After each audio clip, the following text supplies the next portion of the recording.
next sacred cow is work hard. Because my poor dad, a school teacher, great guy, PhD, he always says, I'm a good, hard-working man.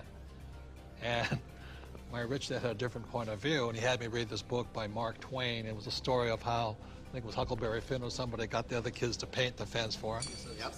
He says, that's working hard. You want other people to work hard for you, and you want your money to work hard for you. That was his lesson.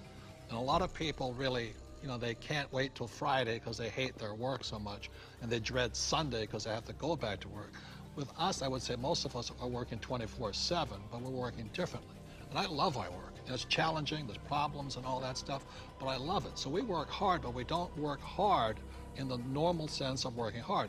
The problem with working hard for money, because the rich don't work for money, the problem with working hard for money is you pay more in what, Tom? Taxes. Taxes.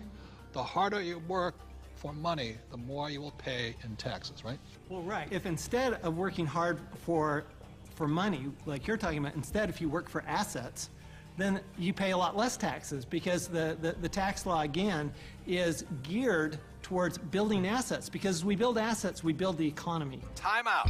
The big difference between E's and S's and B's and I's, E's and S's focus on the income statement, and B's and I's focus on the asset column. My rich dad simply said to me, he says, assets put money in your pocket whether you work or not, and liabilities take money from your pocket.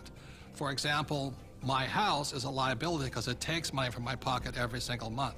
Yet my rental properties are assets because they put money in your pocket whether you work or not. One of the reasons so many people are struggling financially today is they're buying liabilities they think are assets. As we build assets, the economy grows, and the employees get benefits also, because now we have more jobs for more employees. But on Michael's side, why are people working so hard is because the Fed's also working hard printing money, right? Yeah, people. I've got friends that just say, I need to get more hours, or I need to get a second job or something like that. They're working harder to make a few more dollars, but they don't realize that over this entire past decade, the average in real income after inflation has been falling. So the harder people work, the less they're making anyway, because the government and the Federal Reserve, the banking system, they're basically stealing it from them. Can we bring in the bags of coins right now? Thank you. I'm not going to hold that. I'll give you an example. In the year 2000, one gold coin cost $300. So this is $300 in US quarters. Today, in 2010, that same gold coin, it takes $1,100 to buy the same coin. So the reason people have to work so hard to keep paying money is because the value of your dollars are going down. So the insanity of going to get another job, pay more taxes, and work harder, when how many dollars did the Fed print in 2009?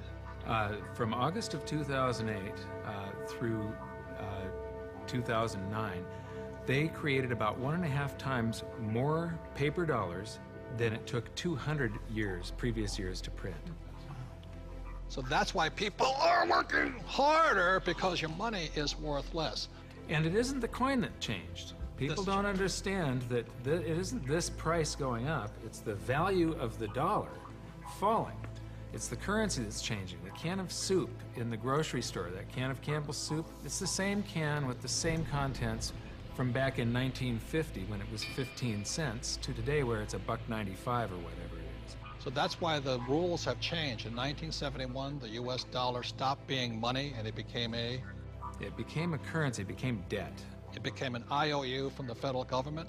And the thing is, they can print as much as they like of it. And the more they print, the harder you have to work.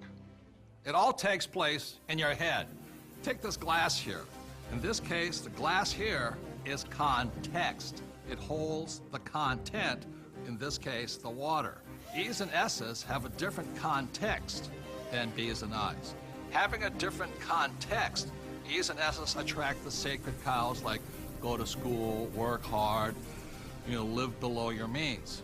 B's and I's, having a different context entirely, attracts a different type of content, different type of information, different type of education. Money is created out of your head. If you're a true B and I, you're not concerned is because just like the Fed, we can print our own money.